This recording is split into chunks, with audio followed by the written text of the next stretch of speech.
Hands directly under the shoulders, knees directly under the hips. Engage the abs.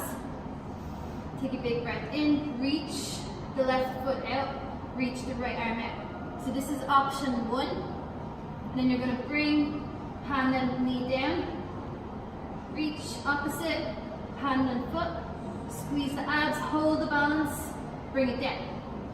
Option two is a more intermediate choice. Reach in, heel out, foot out, squeeze those abs, knee to elbow, curve the spine, reach back out. In and out.